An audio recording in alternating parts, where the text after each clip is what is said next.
I've been trying the Tom Ford Cafe Rose perfume for the last 30 days, and it has become my autumn-winter date night fragrance. I firstly wanted to try the Tom Ford Cafe Rose fragrance because it's unlike any other fragrance I have in my routine, so it brought a little bit something different to the mix. In trying it for the last 30 days, I can say I really like it. I can confirm it's nothing like I own. I reach for it on days where I want something a little bit more elegant and spicy. I wouldn't say it's like other fragrances I've got. I tend to go for white florals. This is something a little bit edgier. I wanted to try Tom Ford Cafe Rose because rose is one of my favourite notes in a fragrance, but most of the rose fragrances I own are like sweet, jammy roses, whereas this one's a bit spicier. So it feels like a rose with a little bit more. The reason I tried the Tom Ford Cafe Rose is because I've never actually owned a Tom Ford fragrance, and I really enjoyed using this one, and it's made me want to own even more. I really want Soleil Blanc, and I really want Bitter Peach too. I was intrigued to try the Tom Ford Cafe Rose. I love rose fragrances. My collection includes far too many rose perfumes. The most obvious is the Parfum de Marly de Lina, which is a smack you in the face rose. This one is slightly more on the masculine side of things. It's not as feminine as de Lina, but I am a sucker for rose.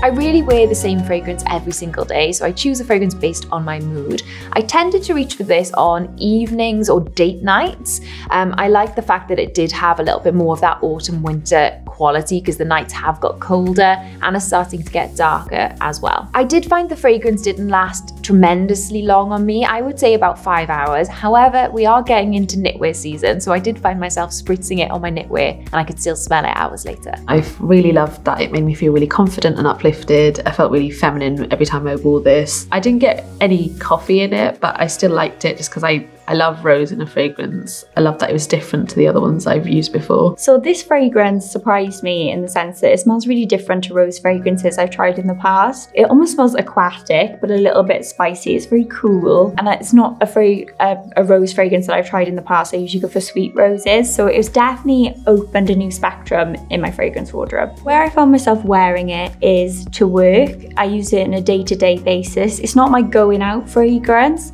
but it's definitely a really pretty floral fragrance that I would wear daily and just feel nice and put together. Mornings are getting darker and it's harder to get out of bed, but I have to admit that when I'm dressed and then I apply my fragrance, it lifts my mood, and this is a real mood changer in the morning. Helps you start your day properly. So I love that Tom Ford blurs the lines between male and female fragrances. He does it really well. Either a man or a woman could wear this and not smell out of place. The longevity on this perfume wasn't that great for me. I was expecting something to last all day because Tom Ford is quite a strong presence usually, but this one I found started to wear off around lunchtime, so it was around 5-6 hours, and then I'd need to reapply to be able to still smell it. I would recommend this to anyone who loves a rose fragrance but potentially is looking for a reason to buy a new fragrance, and this is a little bit different, brings something a little bit edgier and darker for the autumn months. I'd recommend this product because I think Tom Ford is a luxury that's worth having in your life. It's a really lovely fragrance and it lasts all day. It also used to be part of the private collection and it's been repackaged into the signature collection, so it feels like a bit of a bargain. So I definitely recommend this Tom Ford fragrance to anybody who loves rose fragrance, and you can never have too many Tom Ford fragrances anyway. But if you love like a really cool rose, it's a little bit fresh, with a little bit of warmth that's not too overpowering, then you can absolutely love Cafe Rose. So my 18-year-old niece announced to me that she loves Tom Ford and really enjoys the smell, but she's not having it. I think this is a good all-rounder that suits most age groups. I'm a long way from 18, but I do feel that this perfume is age appropriate for me.